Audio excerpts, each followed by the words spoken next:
Hey guys, welcome back to our YouTube channel Login8, and in today's video I'm gonna guide you through how to update LG ThinQ application. So first of all, launch Google Play Store or App Store according to your mobile devices. I'm gonna launch Google Play Store. Once you come here, go ahead and tap on the option of search at the bottom right corner. Now go ahead and tap on the search bar on top and search for LG ThinQ application.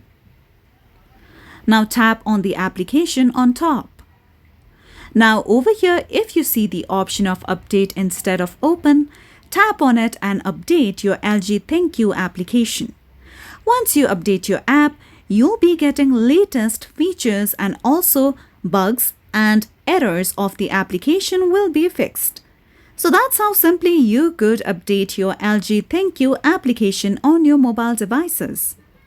So that's it for today's video, and at last, don't forget to subscribe to our YouTube channel.